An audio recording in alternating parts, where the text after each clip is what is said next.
Magandang araw sa inyong lahat. Narito na naman ang panibagong kwentong maghahatid sa inyo ng lungkot, tawa, kilig, aral at inspirasyon. Ating tunghayan ang kwentong pag-ibig nila Peter at Lily. Nagmamadaling sumakay ng bus si Lily upang makahabol sa kanyang final interview.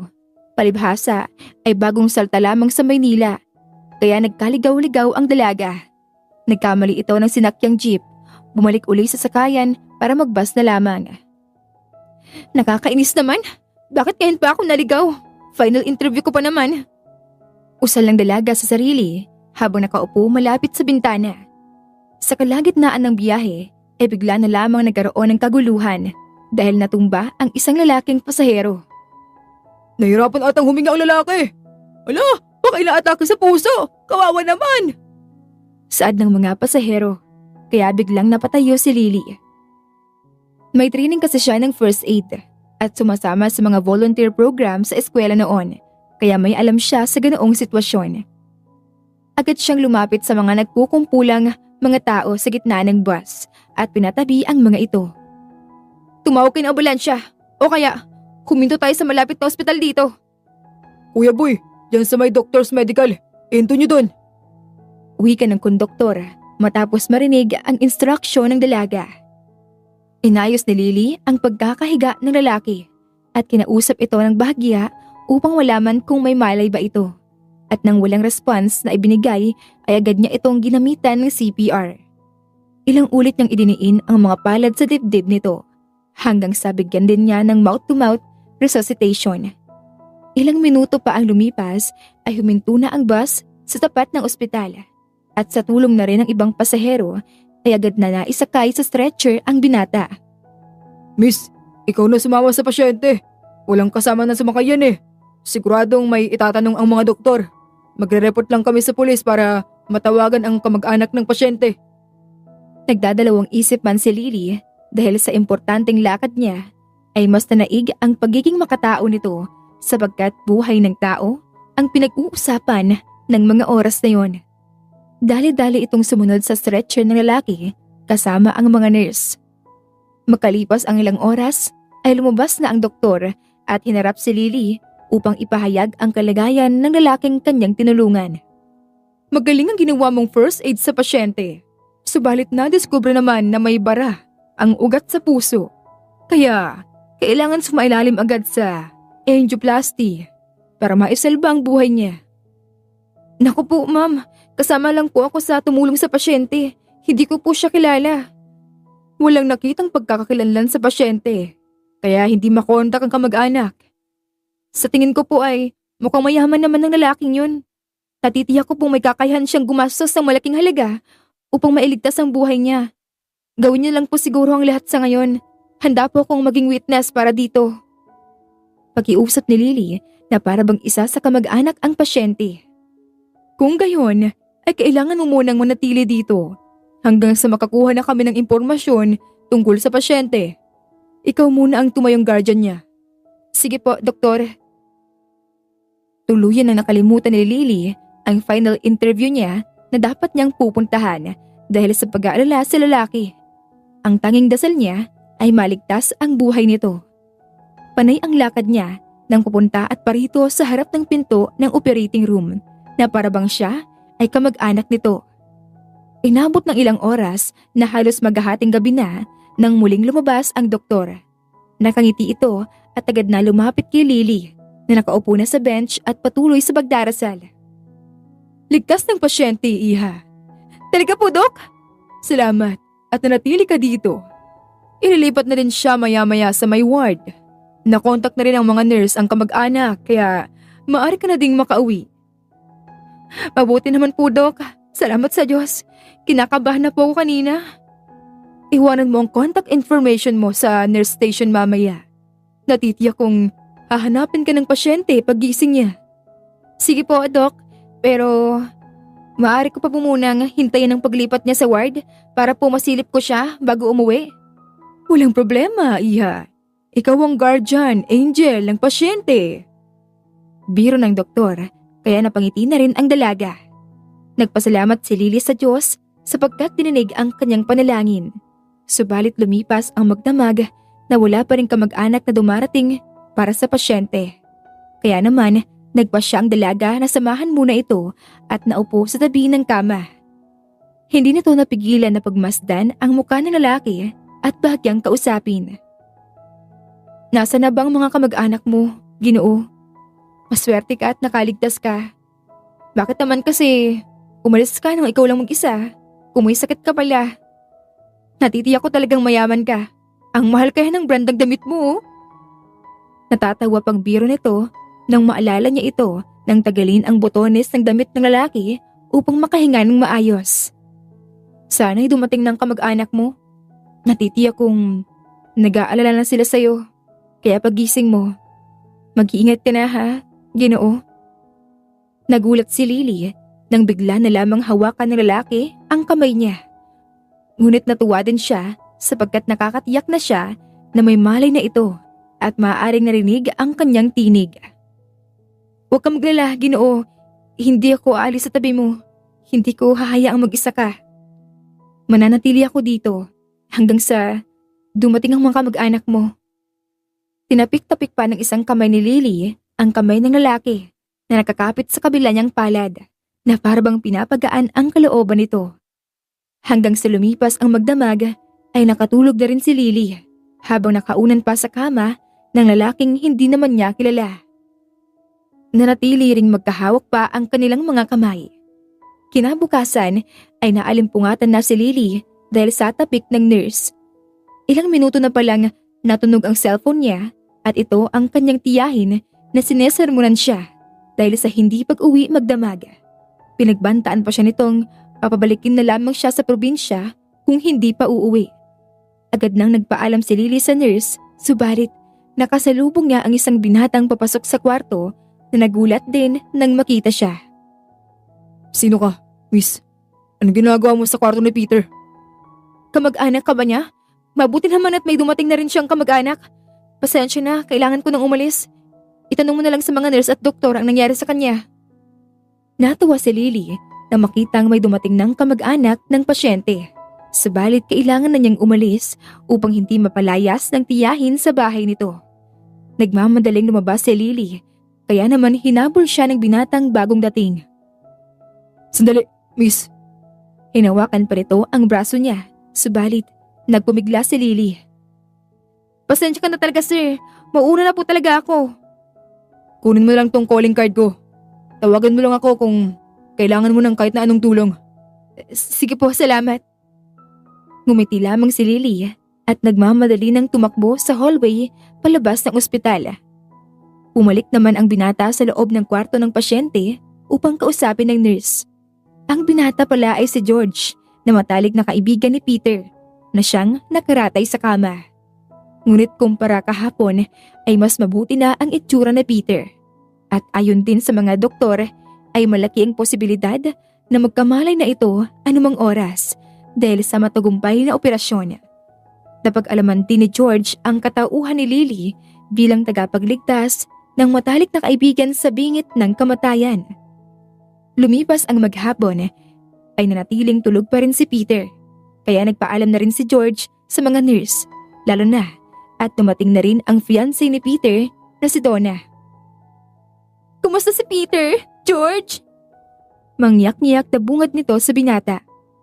Ligtas na siya, pero tulog pa rin. Kailangan ko nang umalis. Ikaw na bahala sa kanya. Nang makaalis na si George, ay agad na hinawakan ni Donna ang kamay ng kasintahan. Halos 2 taon na rin, buhat ng ipagkasundo ang dalawa. Subalit one-side love lamang ito. Dahil sa Donna lang naman ang may nararamdaman. Padilim na nang magpasyang umuwi si Donna, ngunit laking gulat niya nang bigla na lamang hawakan ni Peter ang kamay niya, sabay dilat ng mga mata. Donna. Mahinang bigkas nito sa pangalan ng dalaga, kaya agad itong nataranta. Peter! Peter! Kising ka na! Agad na pinundot ni Donna ang transmitter upang tawagin ang nurse na naka-duty. Nagdatingan naman ang mga ito, maging ang doktor. Natuwa na rin ang lahat dahil tiyak na ang kaligtasan ng pasyente. Muling naupo si Donna sa tabi ni Peter, kaya marahan itong nagsalita. Ikaw bang nagbantay sa akin magdamag, Donna? Nagtataka man si Donna sa tanong na iyon ay dali-dali siyang tumango at lumapit sa kasintahan. Oo naman, Peter. Ako lang ang nasa tabi. Pero kanina pala, duwan si George pero saglit lang siya. Bakit, mahal ko? May kailangan ka ba? Bahagyang umiling lamang si Peter at ngumiti.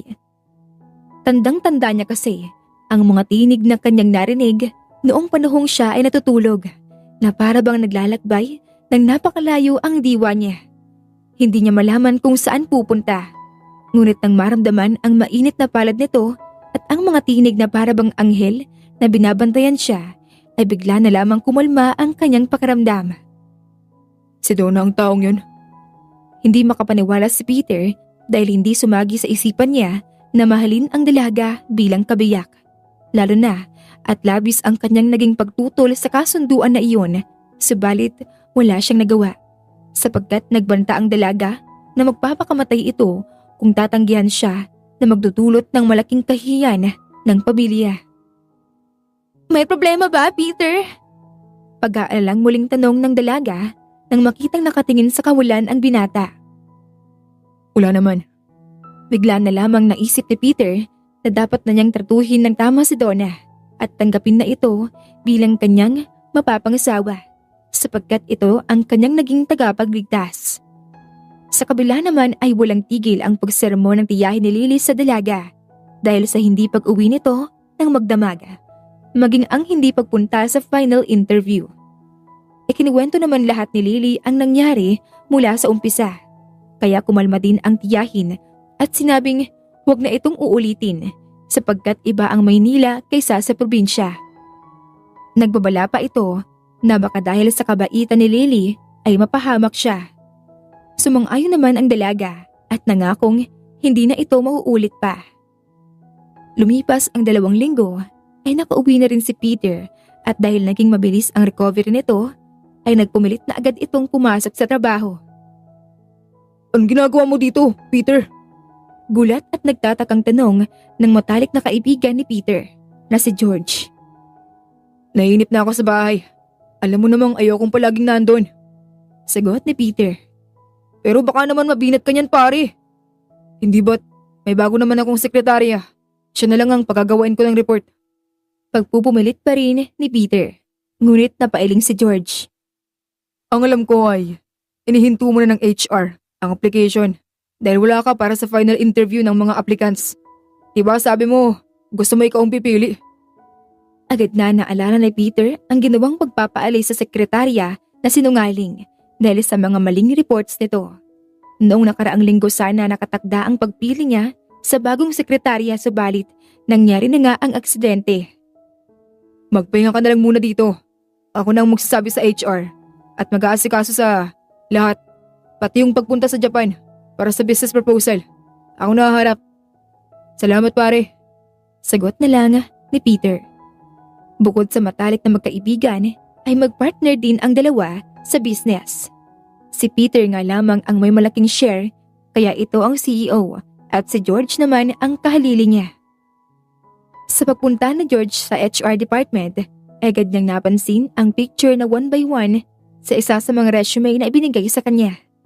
Hindi siya maaring magkamali sapagkat ang babaeng iyon ay ang babaeng nakasalubong niya sa kwarto ni Peter sa ospital at ang siyang babaeng tagapagligtas ng kaibigan.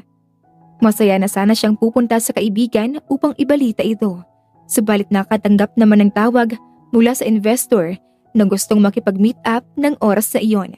Kaya naman, nagbigay na lamang ito ng instruction sa HR bago tuluyang umalis. Itong may-ari ng resume na to, ang ipatawag mo para sa final interview.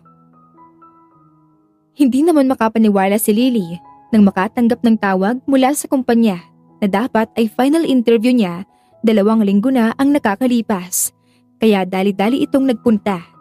At sa pagkakataong iyon ay ginawa niya ang lahat upang hindi maligaw at makarating ng tamang oras. Labis ang pasasalamat niya sa HR dahil sa ikalawang pagkakataong ibinigay sa kanya. Inihatid si Lily sa pinakamataas sa palapag kung saan naghahantay ang mag-i-interview sa kanya. At sa pagpasok nila sa kwarto ay nakatalikod ang swivel chair nito at nakaharap sa salamin na bintana na tanaw ang view ng lungsod. Hindi mapigilan ni Lily ang mamangha sapagkat iyon ang unang beses niyang nakaakyat sa ganoong kataas na building. Sir Peter, nandito na po ang aplikante. Mas lalo pang nagulat si Lily nang sa pag-ikot ng swivel chair ay tumambad sa kanya ang lalaking kailan lang ay bantay-bantay niya sa ospital. Kapansin-pansin ang paglaki ng mga mata ng dalaga kaya napataas agad ng kilay ang lalaking kaharap. Ba't ganyan ang reaksyon mo? Nakakagulat ba ang mukha ko? Masungit na tanong nito kaya kinalabit siya ng HR. Pasensya na po sir. Agad na humingi ng paumanhin si Lily na nakaramdam ng pagkalungkot sapagkat hindi siya naalala ng taong kanyang iniligtas. Maupo ka na rito. Huwag mong sayangin ang oras ko. Singhal pa ni Peter at ibinaling ang tingin sa resume ng dalaga. Sa kabila ng pagkadismaya sa ugali ng lalaking nag-i-interview ay nasagot naman ni Lily ang lahat ng katanungan nito ng maayos. Hindi rin naman makakaila ni Peter na kahanga-hanga ang lahat ng credentials na meron ang dalaga. Bukod kasi sa cum laude, ay marami ring mga training at skills na nakasaad sa files nito. Bagamat ito pa lamang ang kanyang ikalawang trabaho, ay maganda naman ang naging record niya. At dahil na rin sa inirekomendasya ni George, ay tinanggap na ito ni Peter. Walang pagsidlan ang sayang nararamdaman ni Lily dahil sa mabuting balitang iyon. Hindi niya lubos akalain na sa kabila ng pagsusungit ni Peter sa interview, ay makakalusot pala siya. Agad siyang binati ng HR sa pagkakapasa ng interview at opisyal ng empleyado ng kumpanya. Pinabati kita, Miss Lily Lopez. Ikaw na ang bagong sekretarya ng CEO. Kaya naman, attend ka muna sa orientation para naman makilala mo ang boss natin. At ipapaliwanag ko din sa'yo ang mga magiging trabaho mo. Maraming salamat po. Mabilis na naka-adapt si Lily sa bago nitong trabaho. Madali din niyang nagagawa ang lahat ng iniutos ng amo niyang si Peter. At sa loob ng isang linggo na magtatrabaho ay hindi man lang siya nagkamali. Agad tuloy na paisip ang binata at humanga sa bago nitong sekretarya. Napakagaling niya. Sa dami ng naging sekretarya ko, ay ngayon lang ako nakatagpo ng alam lahat ng pinapagawa ko. Kaya pala, inirekomenda siya ni George. Saan kaya niya nakilala si Lily? Naisa ng tawagan ni Peter si George, subalit nagdalawang isip siya dahil alam niyang busy ito sa pagharap sa kanilang kliyente sa Japan. Dulot ng pagkakasakit niya ay ang kaibigan niyang si George ang pinaharap niya sa mga bagong investor. Habang nagmumuni-muni ay siya namang pagpasok ni Lily, bit-bit ang mga files na pinapagawa ni Peter. Sir Peter, natapos ko na po ang mga data na pinapakuha niyo. Sinend ko na po ang lahat sa email niyo. Meron din po pala kayong schedule meeting sa mga parents niyo po tonight. Katulad ng palaging pakikiharap ni Lily sa amo, ay magilib itong magsalita. Tahimik lang naman si Peter na napailing nang marinig ang schedule, kaya agad na nagtanong ang sekretarya. Ipapakancel ko po ba, sir? Sigurado akong hindi papayag si Mami. Pero may schedule din po kayo mamayang hapon sa doktor. Maaari po nating sabihin na i-postpone na lamang ang lakad nyo dahil mas ipapriority po ang inyong kalusugan. Mungkahin ng dalaga na agad na namang nagpabilib kay Peter. Mabilis kasing nakakaisip si Lily ng paraan upang masolusyonan ang problema ni Peter. Sige, yun ang gawin mo. Okay po sir, tatawagan ko na po ang sekretarya ng mami nyo. Habang tumatagal ay mas lalo pang kumahangan ng gusto si Peter kay Lily. Maging ang mga katrabaho nito ay madali din niyang nakapagpalagayan ng loob. Minsan pa nga, ang mga suggestions ng dalaga ang sinusunod ng mga ito. Kaya naman, hindi maikakaila na nagkaroon bigla ng maayos na sistema sa kanilang grupo. Hanggang sa isang gabi ay bigla na lamang dumating si Peter na nakainom sa opisina. Nag-overtime si Lily kaya nandoon pa na ang mga oras na yon. Sir Peter, bakit po kayo lasing? Masama po ito sa kalusugan niyo. Nag-aalalang inalalayan ni Lily ang amo para makaupo sa sofa bago kumuha ng tubig upang ipainom dito. Sir, try niyo po to para mahimasmasan kayo. Lily, ang napakahusay kong sekretarya. Bakas sa kilos ni Peter na lasing na nga ito. Kaya naman lalong nag-alala si Lily at pilit na pinapakalma ang binata. Sir Peter, inumin niyo na po to para umayos ang pakiramdam niyo. Hindi na ayos ang pakiramdam ko, Lily. Wala na akong magagawa ngayon. Napasandal si Peter at tumingala sa kisame habang nag-iisip.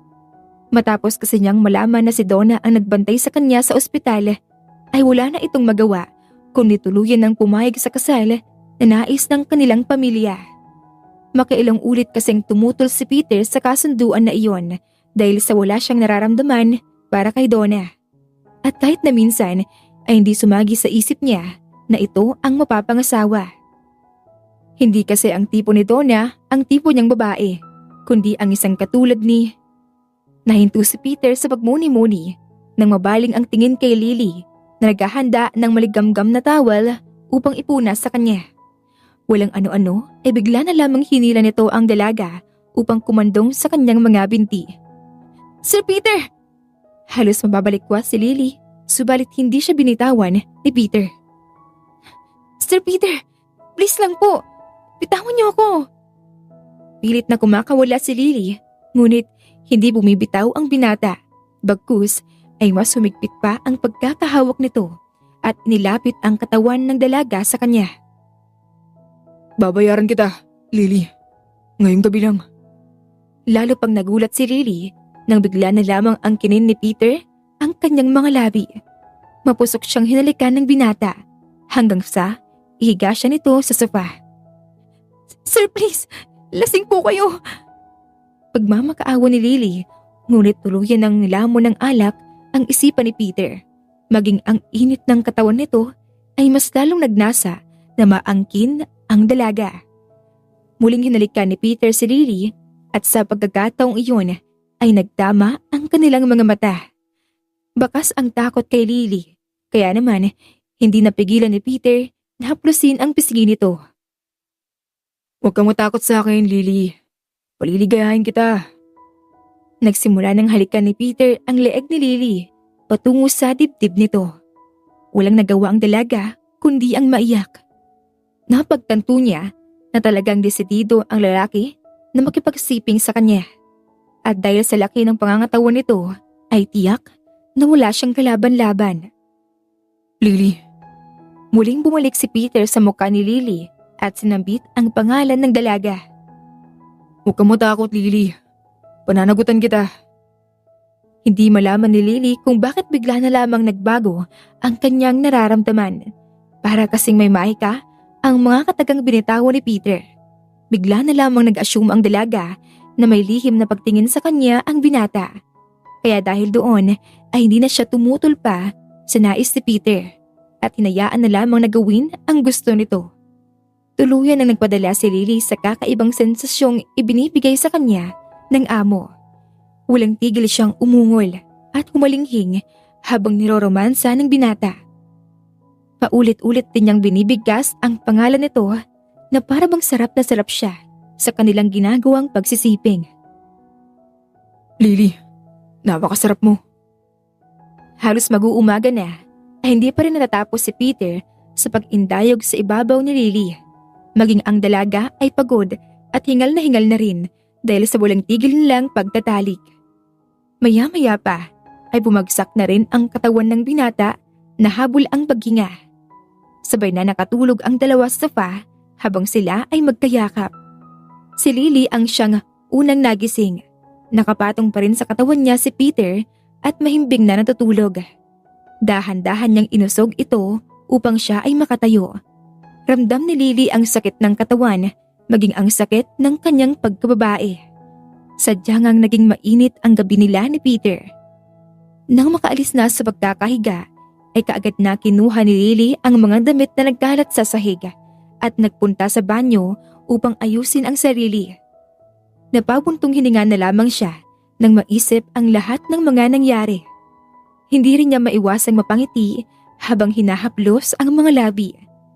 Hindi na rin siya makapaghintay na makita ang magiging reaksyon ni Peter paggising nito. Ang sabi niya, pananagutan niya ako. Hindi ko akalain na gusto niya pala ako. Sa halos 3 buwan pa lamang ako dito eh. Gusto na ako ni Sir Peter. Ito ang mga naglalaro sa isipan niya habang inaayos ang sarili.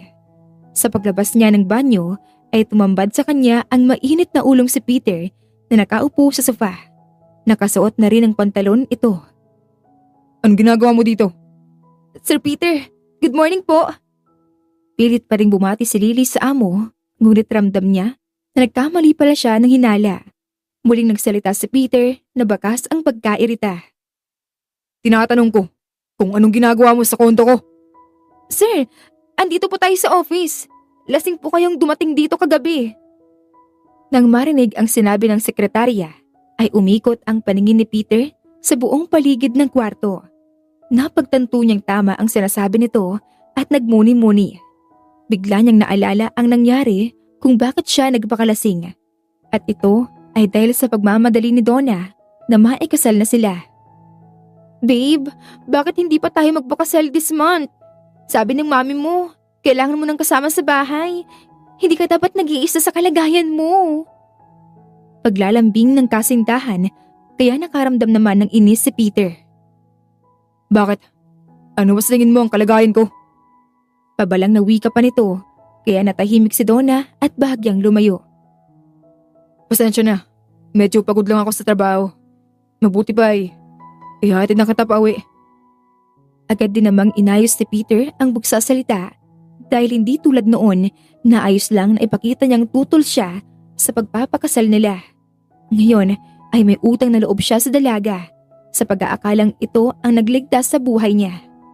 Matapos ihatid si Donna, ay dumiretso agad si Peter sa bar.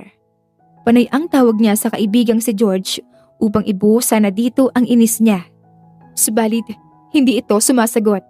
Kaya naman, marami ang nainom niya at bahagyang nalasing. Dahil dito ay imbes na sa kondo siya umuwi, ay sa opisina siya nakarating. At doon ay naabutan niya ang nakasubsob pa rin sa trabaho na sekretarya niya na si Lily. Tahimik lamang niyang pinagmamasdan ito mula sa pinto sapagkat hindi siya napapansin nito. Hindi niya maunawaan kung bakit bigla na lamang siyang naakit dito. Ang mga labi nitong mapupula at maging ang paghawi nito ng hibla ng buhok sa tenga. Sir Peter, bakit po kayo lasing? Mas mabuto sa kalusugan niyo. Naalala na lamang din bigla ni Peter ang tanong na iyon ni Lily at nagtaka. Anong alam mo sa kalusugan ko? Hindi naman malaman ni Lily kung paano sasagutin ang tanong ng amo sapagkat wala pa nga itong kaalam-alam na siya ang kasama nito sa ospital noong nag-aagaw buhay. Nabasa ko po sa data niyo, sir. Pinag-aralan ko po kasi ang lahat ng tungkol sa inyo para po maging maayos ang trabaho ko. Napilitan na lamang si Lily na magsinungaling na agad namang pinagdudahan ni Peter. Mas lalo tuloy itong naghinala na maaring inakit siya nito kagabi kaya may nangyari sa kanila. At paano mo naman ipapaliwanag ang nangyari sa atin kagabi? Pati ba yun? Nire-research mo? Hindi po sir, tulad po ng sinabi ko, lasing po kayo. Agad na nagpaliwanag si Lily, subalit nagpatuloy lamang ang amo sa pangahamak sa sekretarya. Kaya sinamantala mo ang pagkakataon. Bakit? Magkano bang kailangan mo? Nahinto si Peter nang biglang sumabat si Lily at lumapit pa sa binata. Hindi po ganon, sir. Pinilit ko pang lumayo sa inyo dahil alam ko pong lasing kayo. Kaso lang po, mahigpit pong pagkakahawak niyo sa akin. Hindi po ako makawala. Bakit hindi ka nagsisigaw? May mga gwardiya namang rumoronda dito tuwing gabi. Nariti akong maririnig ka nila kung talagang pinilit kita. Maging si Peter ay pilit na ipinaglaban ang sarili niya. Napahinto tuloy ang dalaga at nag-aalalang hinding-hindi maniniwala ang amo sa lahat ng kanyang sasabihin. Hindi tuloy niya napigilang maluha at mapakagat sa kanyang mga labi. Nakaramdam kasi siya ng takot na anumang oras ay maaari siyang baliktarin ni Peter na baka ikakulong pa niya. Natulala naman si Peter sa naging reaksyon ni Lily. Muli siyang naakit sa mapupula nitong mga labi, lalo na at kagat-kagat pa niya ito. Mas lalong nagulat ang binata nang bigla na lamang lumuhod ang dalaga sa harapan niya at yumuko. Pasensya na po kayo, sir. Pero hindi ko po talaga ginusto ang nangyari. Hindi ko po hinplinano tulad ng binibintang nyo. Hindi ko po. Nagpaliwanag si Lily na mangyak-nyak. Subalit napahinto sapagkat hindi na nito kayang magsalita pa at patuloy na lamang umiyak. Nakatakip ang mga kamay nito sa muka, kaya naman nakonsensya si Peter. Ramdam niyang tunay naman ang sinasabi nito. Nais na sana niyang suyuin ang dalaga, subalit mas naig ang pagiging suplado niya. Tumigil ka na nga dyan. Para namang may magagawa pa ako.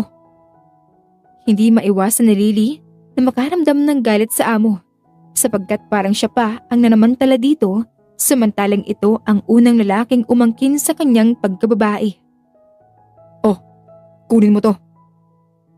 Sa pag-angat ng ulo ng dalaga, ay mas lalo itong nakaramdam ng panliliit sa sarili nang abutan siya ni Peter ng pera. Sabi mo, hindi mo ginusto ang nangyari kagabi. Eh di lumalabas na napilitan ka lang dahil lasing ako. Kaya heto, tanggapin mo bilang kabayaran. Hindi kumilos si Lily sa pagkakaluhod nito at lalo pang nagalit sa binata. Hindi ko po matatanggap, sir. Oh, bakit hindi mo tatanggapin ngayon? Ano ba talaga? Kasi kung hindi mo ginusto ang nangyari kagabi, ay tatanggapin mo to bilang kabayaran. Ayoko magkaroon ng utang na loob sa'yo. Pero kung tatanggihan mo, ibig sabihin lang na ikaw ang nang-akit sa akin at may plano ka pang mas malaki ang makuha mo. Napahinto si Peter nang magtama ang kanilang mga mata. Makikita kasi ang nagpupuyos na galit sa dalaga. Para kay Lily, napakakitid ng utak ng binata na talaga namang ikinadismaya niya. Agad siyang nakaramdam ng pagkasuklam dito at sa pilitang tinanggap ang perang inaabot nito.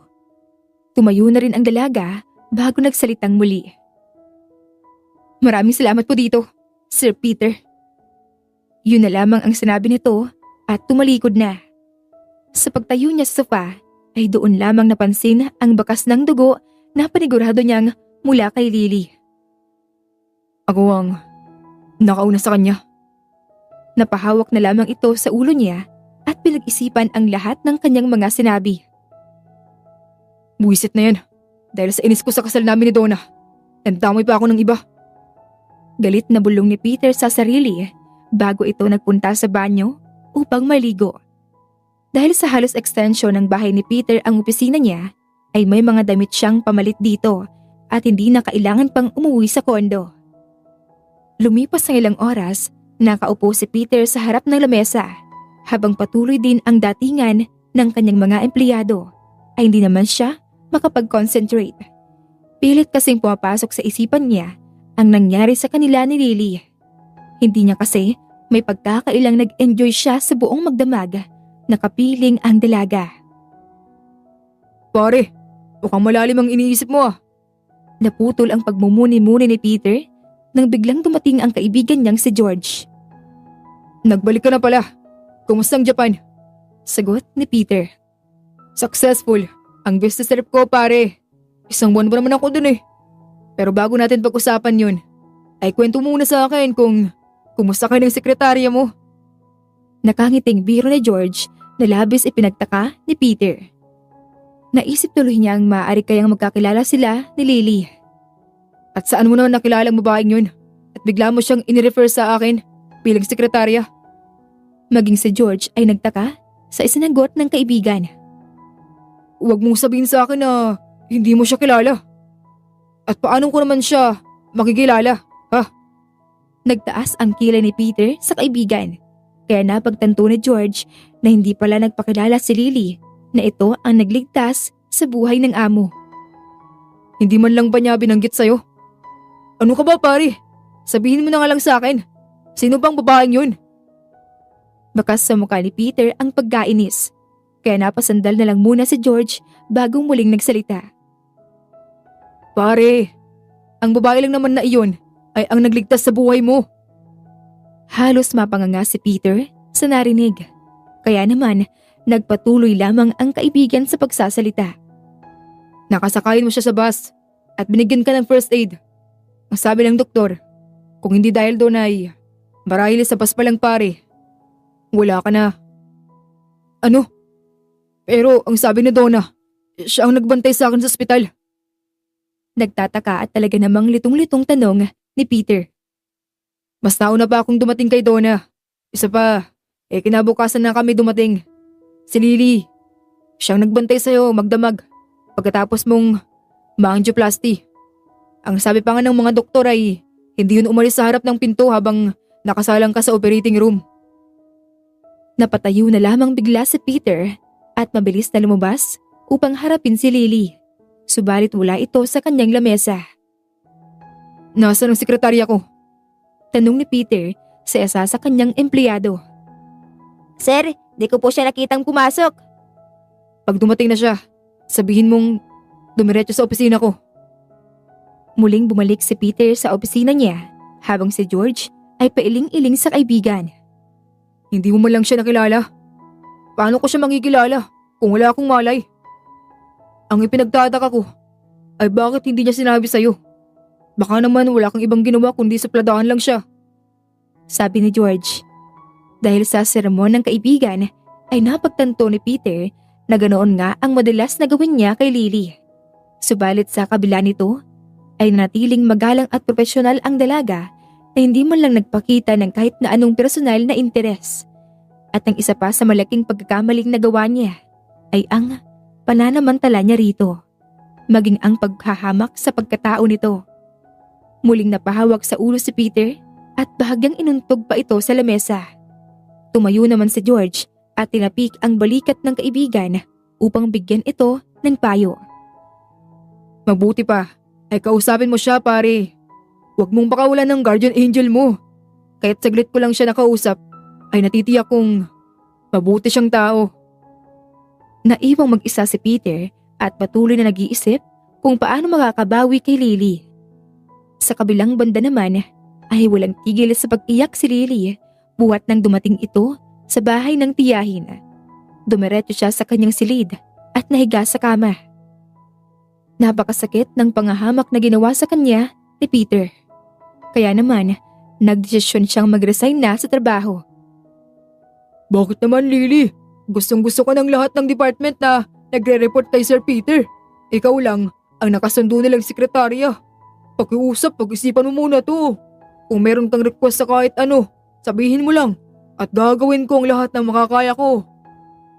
Baka sa tinig ng HR, nakausap ni Lily ang panunuyong huwag siyang mag-resign. Maaari lamang sana niyang sabihin na ilipat siya ng ibang department. Ngunit napaka-imposible noon sapagkat si Peter ang CEO ng kumpanya. At kung tutuusin ay iyon na ang pinakamagandang posisyon na kahit na sino ay hahangarin. Kaya siguradong magtataka ang HR kung iyon ang kanyang dahilan.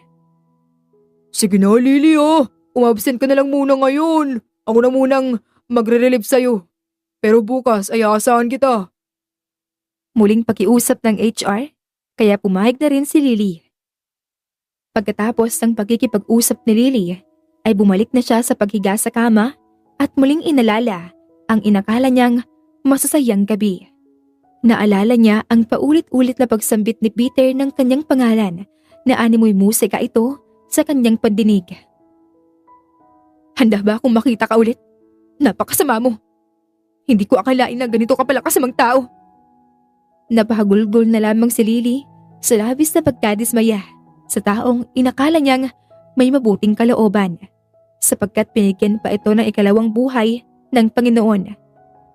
Lumipas ang maghapon ay hindi na pumasok si Lily kaya napilitan na si Peter na tanungin ito kay Agnes na siyang naging kahalili ng sekretarya. Bakit hindi pumasok si Lily? Sir, tumawag po siya kanina at sinabing masamang pakiramdam. Masamang pakiramdam? Bakit? Ano nangyari sa kanya? Bakas ang pag-aalala sa tinig ni Peter kaya agad nagbaliwanag si Agnes. Ang totoo po niyan sir ay gusto na pong mag-resign ni Lily. Wala po siyang sinabing dahilan pero nakiusap po ako na pumasok muna siya hanggang di pa ako nakakahanap ng kapalit. Magre-resign siya. Pag-uulit pa ni Peter nang may lungkot sa mukha nito. Wala po siyang sinabing dahilan. Dalhin mo sa akin ang files niya. Nagtataka man si Agnes ay sinunod pa rin nito ang amo at ibinigay ang hinihingi nito.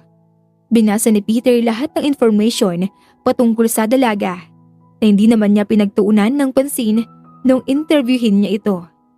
Tanging nagbase lamang siya sa credentials ng dalaga. Nalaman niya na isa pala itong volunteer at mahilig talagang magkawang gawa. Kaya hindi na nakapagtataka na tinulungan siya nito. Agad namang sumagi sa isip niya kung bakit nagpanggap si Donna na ito ang nagbantay sa kanya ng gabing yun. Hindi talaga mapagkakatiwala ng babaeng yun. Kung hindi lamang kay Mami, ay wala akong balak na pansinin yun. Inis na wika nito sa sarili. Kinabukasan ay maagang pumasok si Peter at masaya itong makita si Lily sa lamesa nito. Agad itong lumapit sa dalaga. Kakausapin kita sa opisina ko. Okay po, sir. Formal na sagot ng dalaga na hindi man lang tumitingin sa mukha ng amo. Ngayon na. Hindi tuloy maiwasan ni Peter na magsuplado. Hindi kasi siya sanay na manuyo, subalit sa loob-loob niya ay natatakot siyang tanggihan siya ng dalaga. Tumayo si Lily at binitbit ang tablet kung saan naka-encode ang lahat ng schedule nito sa buong araw at saka ito sumunod pagpasok sa opisina ng CEO. Pag-upo pa lang ni Peter sa swivel chair ay nagsimula na agad si Lily na basahin ang schedule nito. Meron po kayong meeting sa Mercado Enterprise ng 10 a.m. In-expect po itong matatapos ng before lunch. Kaya naman po ang sunod niyong appointment ay kay Mr. Edgardo Martinez para po sa development planning sa planta. Tahimik lamang si Peter na nakikinig sa dalaga habang nakadikwatro pa ito at nakatitig sa kanya. Hindi niya maiwasang mapangiti habang pinapanood ang pagbuka at pagsara ng bibig nito. Maging ang mapupula nitong mga labi na noong nakaraang gabi lamang ay angkin na angkin niya. Lasing man siya ay tandang-tanda niya ang tamis at init ng mga ito. Ayun na po ang lahat, Sir Peter. Dahil sa iba ang naglalaro sa isipan ni Peter ay hindi na niya namalayang tapos na palang magsalita ang dalaga. Kung wala na po kayong kailangan, sir, ay babalik na po ako sa aking pwesto. Magalang na tumalikod si Lily at handa na sanang maglakad palabas subalit nagsalita si Peter. I-cancel mo lahat ng schedule ko. Mabilis na napaharap si Lily at tumingin sa amo. Sa pagkakataong iyon ay nagtama ang kanilang mga mata. At hindi tulad ng mga matang may bakas ng galit ay lungkot ang makikita sa dalaga. Para tuloy madudurog ang puso ni Peter sapagkat alam niyang ito ay dahil sa kanya. Napayuko agad ang binata na ipinagtaka ni Lily. Ano po ang dahilan na sasabihin ko sa lahat ng appointment niyo, sir? Sabihin mong personal na bagay. Simpleng sagot lamang ni Peter kaya muling tumalikod si Lily. Masusunod po, sir. Palabas na ang dalaga nang bigla na lamang itong hinabol ni Peter. Lily, bakit hindi mo sinabi sa akin na ikaw ang nagligtas ng buhay ko? Hinawakan ni Peter ang magkabilang braso ng dalaga kaya nagpumiglas ito. Bakit ko pa sasabihin sa'yo? Hindi ka rin naman maniniwala. Hinawi ni Lily ang kamay nito at agad na dumistansya. Please lang, wag na po kayong lalapit o sisigaw ako tulad ng sinabi niyo. Ayoko nang maulit ang nangyari ng gabing yon. Kaya pakiusap, palabasin niyo na ako. Matatapang man ang mga salitang binitawan ng dalaga, ay bakas ang panginginig ng katawan nito. Hindi makakaila na takot ang nararamdaman niya sa muling paghawak sa kanya ni Peter. Agad namang nakaramdam ang binata ng galit sa sarili at sa kauna-unahang pagkakataon ay nagawa niyang manuyo ng isang babae upang siya ay pagkatiwalaan. Lily, huwag ka matakot. Hindi kita sasaktan. Pakiusap. Laking gulat ni Lily na marinig dito ang salitang pakiusap, maging ang pagtawag sa kanyang pangalan. Sapagkat kahit na minsan ay hindi nito binanggit ang pangalan niya sa trabaho. Noon lamang niya narinig ang pagbanggit ng binata sa pangalan niya noong sila ay nagtatalik. Lily, mag-usap tayo. Mandabi kang dapat sabihin sa akin. At marami rin akong dapat ihingi ng tawad sa'yo. Bahagyang kumalma si Lily, subalit nanatili itong nakadistansya kay Peter. Nakalipas na po ang lahat ng yun. Ang nais ko na lamang po ay payagan niyo na ako mag-resign. Hindi ko na po kayang magpatuloy sa pagtatrabaho dito. Dahil sa akin, Opo, sir. Lily, Sa paghakbang ni Peter papalapit kay Lily, ay muli na namang umatras ang dalaga para lumayo sa binata.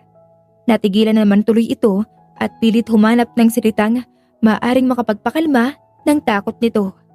Huminga muna ito ng malalim bago muling nagsalita ng marahan.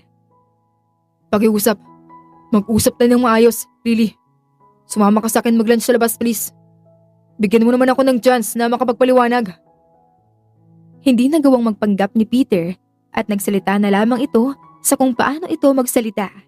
Pabalang subalit bakas na ito ay seryoso. Makikita rin ang pagiging desperado nito na pakinggan siya ng dalaga. Lily, hindi ko na lamang gagawin ko para lang pumayag ka. Huwag ka namang biglang umalis nang hindi ako pinapakinggan. Nagpatuloy lamang si Peter, kaya nagbago na rin ang isip ni Lily.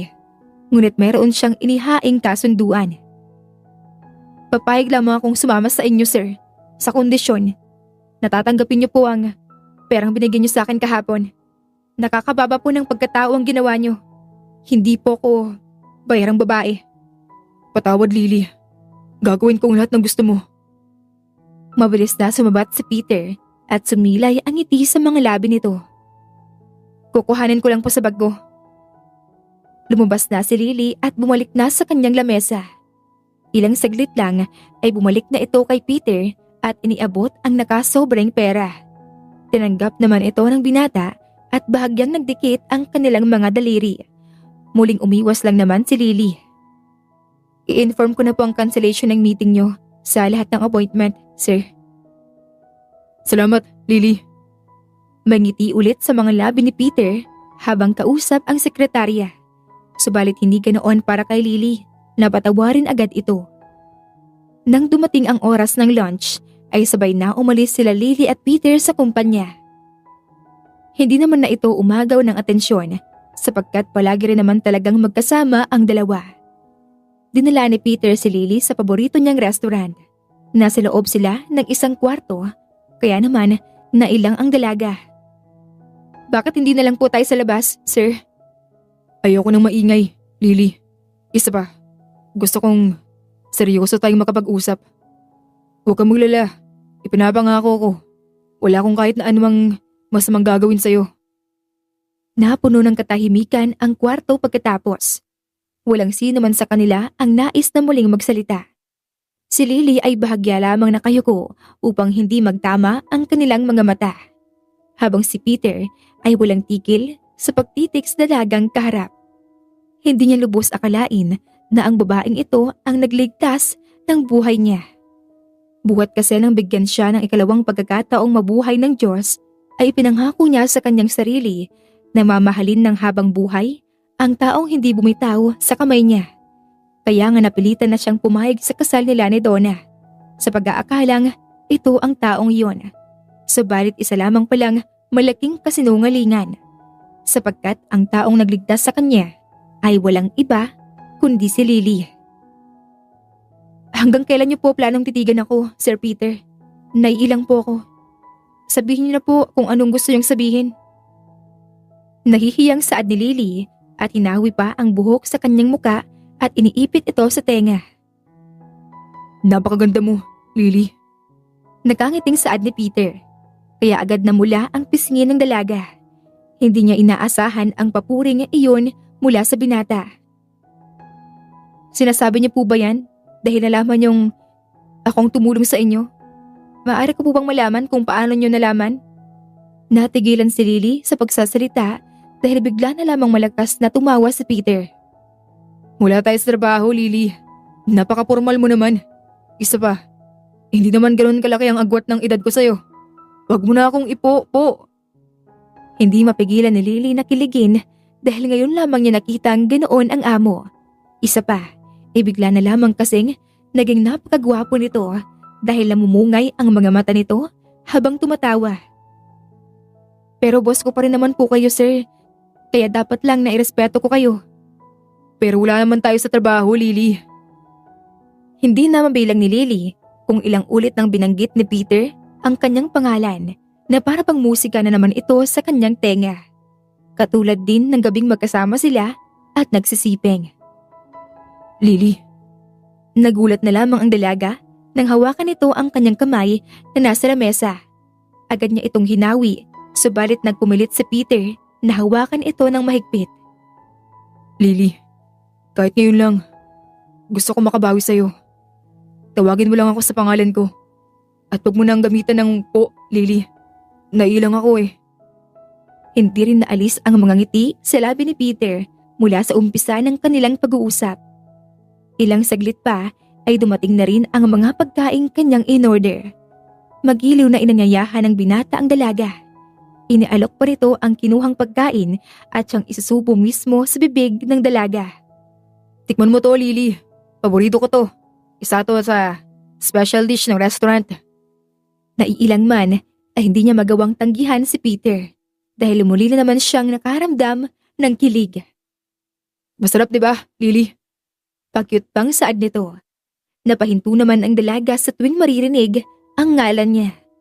Patuloy namang kumain lamang ang dalawa at ine-enjoy ang mga putahe ng restaurant. Pagkatapos ay nagiya na si Peter na pumunta sila sa isa sa paborito din niyang lugar. Tumanggi man si Lily ay napilit din naman siya ng binata. Nagpunta sila sa mataas na bahagi ng lungsod kung saan makikita ang city light. Mayroong maliit na shrine sa tuktok at doon ay marami ang mga debotong namamasyal. Favorite ko ang lugar na to, Lily. Dito ako pumupunta kapag magulo ang isipan ko. Panimula ni Peter at naupo sa mga batuhan doon. Halika, Lily. Upo ka dito. Gaya ng pinangako ko. Wala akong gagawing masama sa'yo. Sumunod naman ang dalaga, ngunit naglagay ito ng halos isang talampakang distansya sa kanilang pagitan. Salamat, Lily. Bigla na lamang naibulalas ni Peter kaya napalingon ang dalaga. Maraming salamat sa'yo. Salamat at hindi mo binitawan ang kamay ko noon. Natitiyak ko na kung wala ka sa tabi ko, wala na rin ako ngayon, Lily. Patuloy na nagsalita si Peter at hindi na rin napigilang hawakan ang kamay ng katabing dalaga. Humarap pa ito upang ipakita ang sinseridad. Lily, alam kong malaki ang nagawa kong kasalanan sa'yo at hindi sapat ang paghingi ko ng tawad. Kaya sabihin mo lang sa akin kung anong pwede kong gawin para mahingi ang kapatawaran mo. Hindi ako masamang babae, Sir Peter. Naiiyak na saad ni Lily kaya tuluyan na itong niyakap ni Peter. Alam ko, Lily. Alam ko. Walang ibang nagawa si Peter kundi ang hagurin ang likod ng dalaga upang tumahan na ito. Makalipas ang ilang minuto ay iniangat ni Peter ang mukha ni Lily at pinahid ang mga luha nito. Hindi ka masamang babae, Lily. Ako nagkamali. Alam kong iisipin mong nagsisinungaling ako kung sasabihin kong nag-enjoy ako sa nangyari sa atin ng gabing yun. Pero ang sabi mo, lasing ka. Lasing lang ako noon, Lily. May malay ako. Kaya alam ko naman ang nangyari sa atin. Natatawang biro pa nito kaya agad na namula ang pisngi ng dalaga. Siguro dahil sa nahihirapan ka noon sa bus, kaya hindi mo man lang nakita yung mukha ko. Samantalang binigyan pa kita ng mouth-to-mouth resuscitation. Nagbiro na rin si Lily kaya napangiti ang binata. Natutuwa itong makitang kampante na ang dalaga na makipag-usap sa kanya. Talaga ba, Lily? Si Peter naman ang naghawi ng buhok ng dalaga sa mukha nito at inipit pa sa tenga, katulad ng madalas nitong gawin. Kaya siguro, hindi ko makalimutan ang mga labi mo. Nakangiting biro naman ng binata, kaya iiwas na sana si Lily sa pagkakahawak nito. Ngunit, hinaplos si Peter ang pisngi nito. Saglit na nagtama ang kanilang mga mata bago dahan-dahang lumapit ang mukha ni Peter upang halikan si Lily. Kaya naman, bumaling ang dalaga pakaliwa upang umiwas dito. Muling hinawakan ni Peter ang mukha ng dalaga at pinagdikit ang kanilang mga noo. Lily, Para bang nagsusumamo ang pagtawag na iyon ng binata habang ito ay nakapikit. Lily, Sa ikalawang beses na pagbigkas ng ngalan ng dalaga, ay muli nitong inilapit ang mainit na labi kay Lily. Bahagyang nagkadikit lamang ito na halos ramdam nila ang paghinga ng bawat isa. Ilang saglit pa ay tuluyan na ring bumigay si Lily at hinayaan nilang gawin ang nais ni Peter.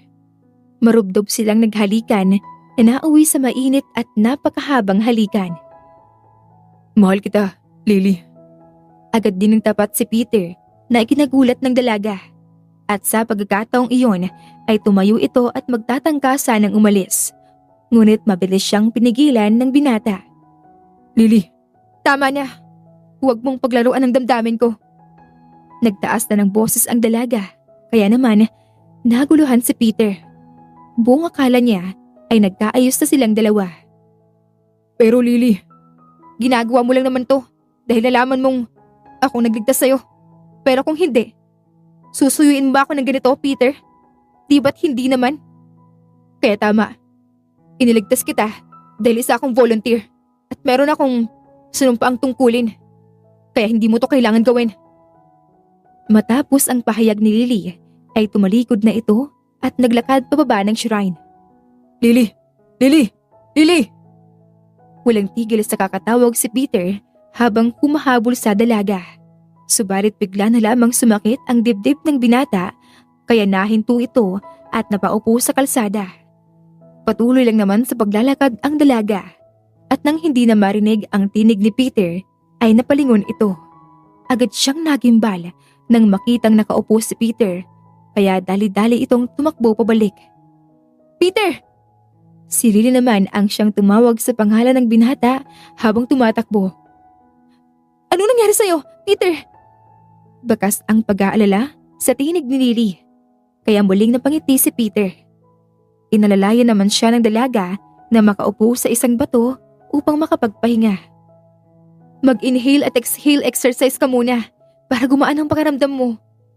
Sinunod naman ni Peter ang instruksyon ni Lily. Nakabantay naman ang dalaga habang nakakapit sa balikat nito. Makalipas ang ilang minuto ay hinawakan muli ni Peter ang palad ni Lily na nasa balikat niya. Salamat, Lily. Mabuti pa, umuwi na tayo para makapagpahinga ka na. Napakataas naman kasi nitong pinuntahan natin. Napagod ka tuloy. Paborito kong lugar na to, Lily. At ikaw ang kauna-unahang babaeng sinama ko. Siyempre hindi kabilang doon ang mami ko. Kasi siyang nagturo sa akin dito. Muling nanumbalik ang pag-uusap nila ng natural. Nagustuhan ko rin ang lugar na to. Salamat sa pag-iimbita sa akin, Peter.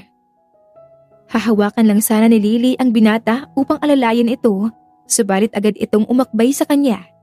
Kaya nagbukas silang magkasintahan na namamasyal tulad ng ibang naroon. Pagdating nila sa kotse ay agad na inoffer ni Lily na siya na ang magmamaneho ng sakyan. Kaya naman, na-amaze na naman si Peter. Marunong ka mag-drive? Susubukan kong hindi ibangga ang kotse mo, Iyon ang kauna-unahang pagkakataon na tumawa ang dalaga. Natigilan tuloy si Peter at labis na nabighani sa napaka-sweet at talaga namang kaakit-akit nitong kilos. Mabilis na lumapit ang binata at agad na inangkin ang mga labi ni Lily.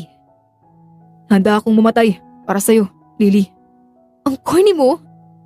Hinampas ng bahagya ni Lily ang braso ni Peter, kaya naman ito naman ang natawa bago inilagay ang susi sa kamay ng dalaga.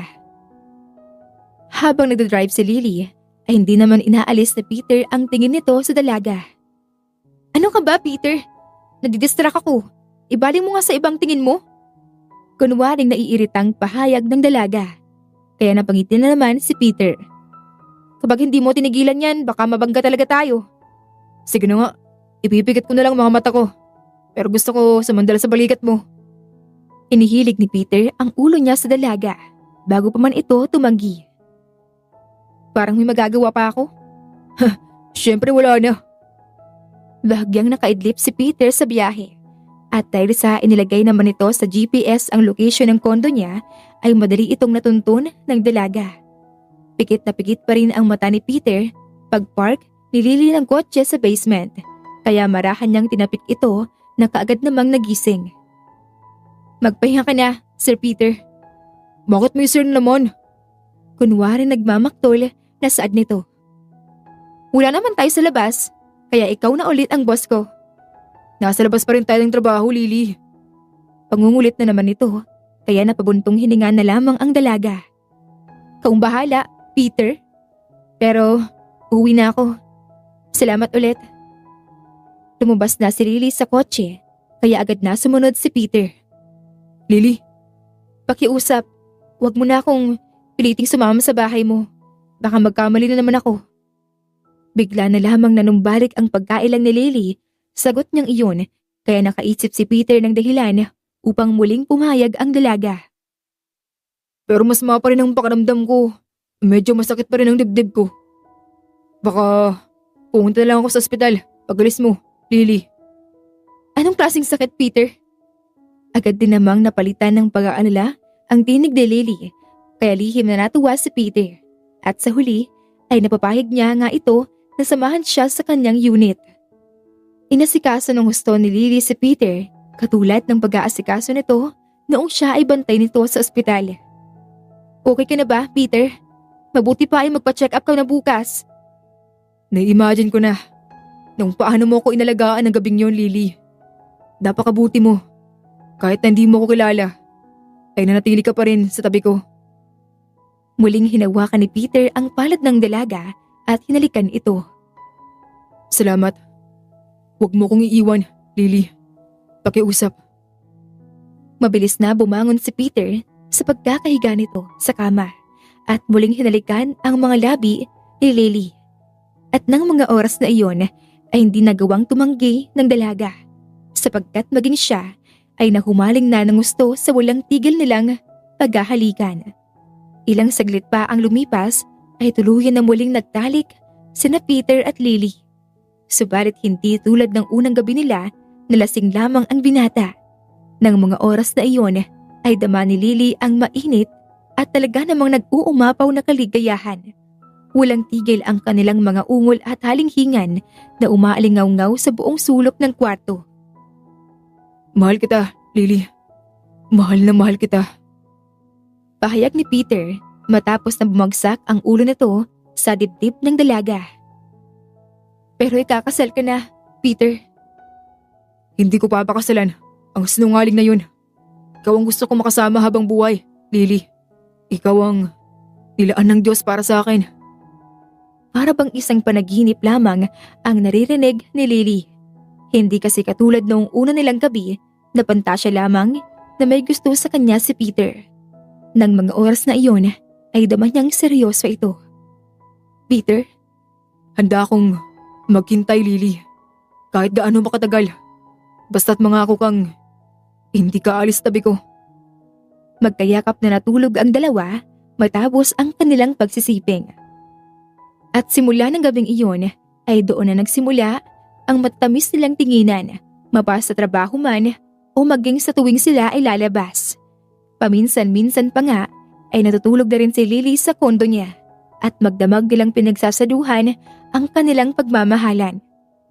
Habang umiindayog si Peter sa ibabaw ng dalaga, ay bigla na lamang naibulaslas nito ang tunay na nararamdaman para sa binata. Mahal kita, Peter.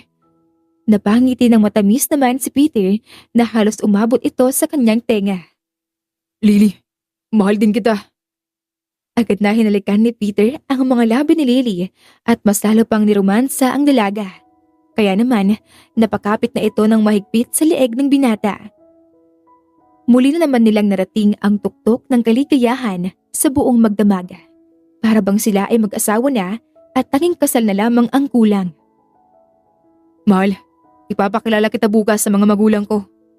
Pero Peter, baka hindi naman nila ako matanggap. Isa pa, paanong fiancé mo? Ikaw ang papakasalan ko, hindi ba? Kaya dapat lang na hindi na natin ilihim ang relasyon natin. Nahihirapan na ako pag nasa office tayo. Hindi mo lang kita mahawakan. Ang manyak mo talaga. Ano ka naman oh? Napatawa ng malakas si Peter sa birong iyon ng kasintahan bago mahigpit itong niyakap. Grabe ka namang makamanyak, mahal. Siyempre, sa'yo lang ako ganito. Patuloy na nagkulitan lamang ang dalawa at panay ang lampungan sa kama. Sadyang tanging pagmamahalan lamang ang namumutawi sa magkasintahan. Kinabukasan ay excited na pinakilala ni Peter si Lily sa mga magulang. Ngunit taliwas sa pakiusap niya sa ina na tatuhin ng maayos ang kasintahan ay agad itong nag-iskandalo. Anong gayuma ang binigay mo sa anak ko para mahumaling siya ng ganito? Mom, Galit na sumabat si Peter, subalit hindi nagpatalo ang ina. halos mag-aapat na buwan pa lang yan bilang sekretarya mo. Tapos sasabihin mo sa amin na yan ang papakasalan mo? Nahihibang ka na ba, Peter? Hindi na malaman ni Lily ang gagawin, kaya tumayo na ito mula sa pagkakaupo sa sofa upang umalis.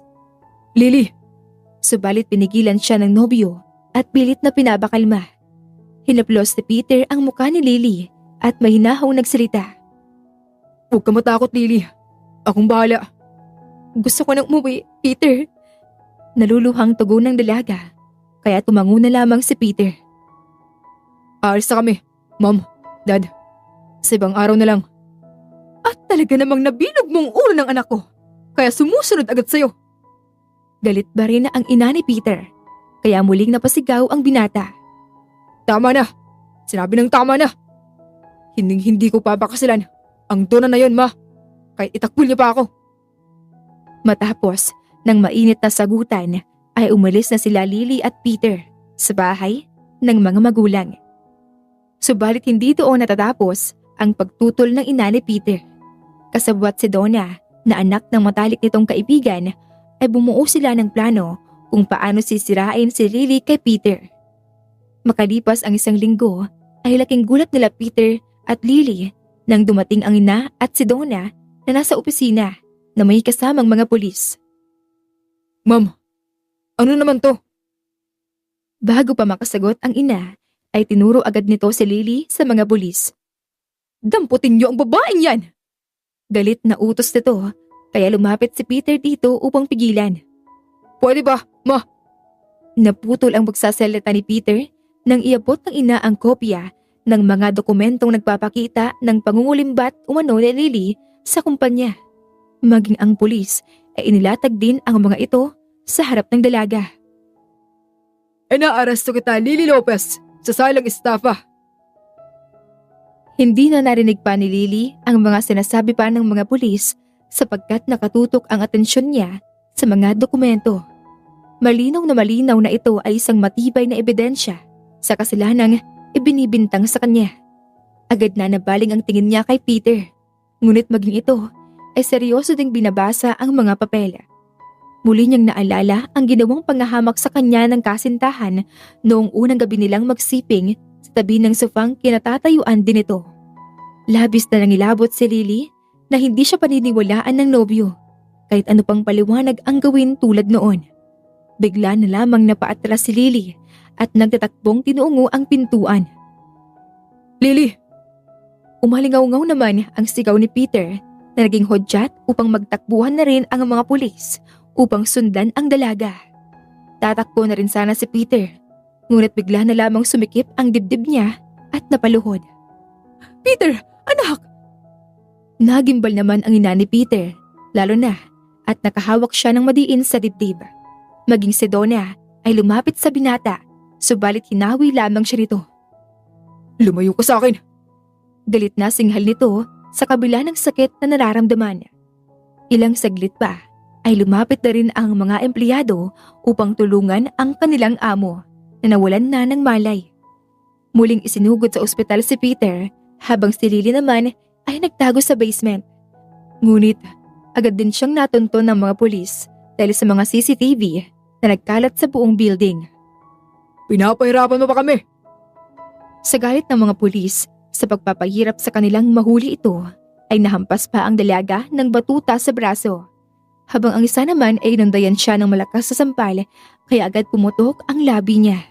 Pagkatapos ay kinaladkad na siya papasok ng patrol ng pulis upang dalhin sa presinto. Nanginginig sa takot si Lily at umaasang susundan siya ng kasintahang si Peter.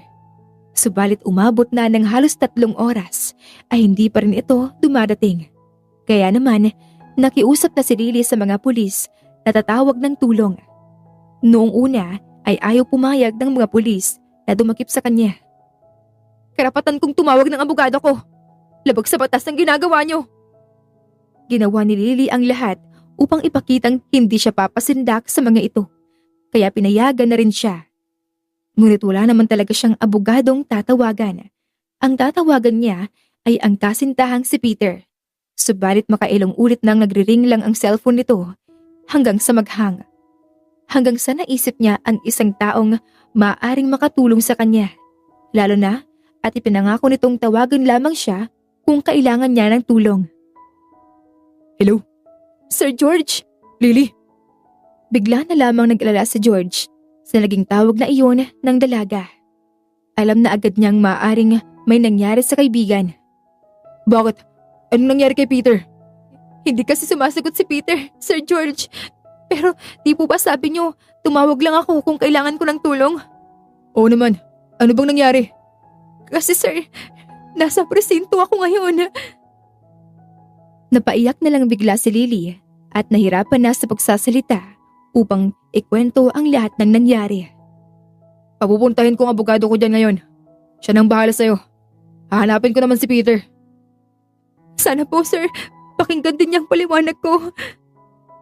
Ilang minuto lamang ang lumipas ng pag-uusap nila Lily at George ay dumating na rin ang abogado. Subalit matibay ang mga ebidensya at maging ang pagtakbo ni Lily ay katunayan din na ito ay guilty. Kaya naman, hindi ito pinayagang magpiyansa at magdamag na nakakulong sa presinto. Samantala ay si Peter naman ay kakagising lang at ang kasintahan ang unang hinanap sa ama. Dad, si Lily. Asan si Lily? Ano ka ba naman anak? Huwag mo nang intindihin ang babaeng yon. Nandito si Donna. Hindi ko kailangan ng babaeng yan. Agad na sumigaw si Peter. Siya rin namang pagdating ni George. Peter, ano bang nangyayari? Bakit ko pumayag na ikulong si Lily? Nasaan si Lily pare? Nagimbal si Peter sa narinig at dalit-daling bumangon kaya agad itong inawat ng ama. Anak, huminahon ka. Dad, si Lily, ang nagligtas ng buhay ko mula sa bingit ng kamatayan. Hindi ako papayag na ilayo niyo sa akin. Agad na patingin ang mag-asawa kay Donna. Anong ibig sabihin nito, Donna? Tanong naman ng ina ni Peter sa dalaga. Ngunit si George ang sumagot dito. Sinungaling ang babaeng yan. Nauna pa nga akong dumating sa'yo at nakita ko noon si Lily na siyang magdamag na nagbantay kay Peter. Bigla na lamang nanlisik ang mga mata ng ama ni Peter sa narinig at galit nitong intusan ang asawa. Tawagan mo ngayon din ang abogado at bawiin ang paratang mo kay Lily o malilintikan kayong dalawa sa akin. Halos sumigaw ito, kaya naman agad na sumunod ang asawa. Dumito ka lang anak, kami na ni George ang susundo kay Lily. Baling pa nito sa anak, kaya napanatag na ang loob ni Peter. Salamat, Dad. Agad na umalis ang ama ni Peter at kaibigan nitong si George patungong presinto upang sunduin ang dalaga. Laking gulat naman ni Lily nang malamang nasa ospital pala ang kasintahan at dali-daling sumama sa mga ito. Pagbaba ng sasakyan sa tapat ng ospital ay dali-daling dumiretso si Lily sa information upang alamin ang kwarto ni Peter. Kaya naman sinagot na ito ni George. Nandun siya sa dati niyang kwarto. Salamat Sir George! Nagtatakbo nang umakyat si Lily patungo kung nasaan si Peter at sa pagbukas ng pinto ay labis din ang gulat sa mukha ng binata. Gayon din ang awa at galit nang makita ang kalunos-lunos nitong itsura. Anong nangyari sa'yo, Lily? Sinong may gawa nito sa'yo? Nakatayo lamang ang dalaga malapit sa kama ng kasintahan dahil sa takot niya sa ina nito at sa babaeng katabi nito. Peter, Hindi ko alam ang mga paratang na yon. Wala akong kahit na anong ninakaw sa kumpanya. Pakiusap, maniwala ka sa akin. Hindi ko yan kailanman magagawa. Alam ko yun, Lily. Naniniwala ko sa'yo. Halika, lumapit ka sa akin. Pilit na inaabot ng binata ang nobya, subalit umiling lang naman ito. Ayoko na, Peter. Nagpunta lang ako para sabihin sa'yo ang totoo. Ayoko na. Mabilis na tumulo ang luha ng dalaga habang umiiling ito. Napabangon na si Peter sa takot na muli na naman itong tumakbo at iwasan siya. Halika dito, Lily. Halika na, mahal ko. Sa akin ka tumakbo. Pakiusap. Pagsusumamo ni Peter na pilit na tumayo upang lapitan ang dalaga. Lily. Lily. Lalo pang nagulat si Lily nang marinig ang ina ni Peter. Kaya agad nitong tinungo ang pinto, subalit pagbukas niya ng pinto ay siya namang pagbukas ni George at ama ni Peter. Bago pa makapagsalita ang lahat ay naramdaman na lamang ni Lily ang pagyakap sa kanya ng ina ni Peter. Pasensya ka na, Iha. Pakiusap, huwag mong iwan ang anak ko. Naluha na rin ito nang makitang nagpupumilit ang anak na makatayo sa kama nito upang pigilan ang dalaga. Lumapit na rin si Lily kay Peter, kaya naman mahigpit silang nagyakapan. Mahal kita, Lily. Mahal na mahal kita. Mahal din kita, Peter. Matapos malimunagan ang lahat, ay nagkapatawaran na rin ang lahat. Maging si Donna ay humingi na rin ng tawad at bilang kapalit ay maninirahan na lamang sa ibang bansa at hindi na guguluhin pa si Peter. Makalipas lamang ang ilang buwan ay tuluyan na nga nagpakasal sina Peter at Lily. Ang isang hindi inaasahang pagtatagpo ay nauwi sa panghabang buhay na pagsasama. Napuno ng pagmamahalan ang kanilang buhay bilang mag-asawa na mas lalo pang naging masaya nang biyaan sila ng mga supling. Naging mabuting asawa at ama si Peter kay Lily na talaga namang kanyang guardian angel na hindi na umalis pa sa kanyang tabi. Wakas.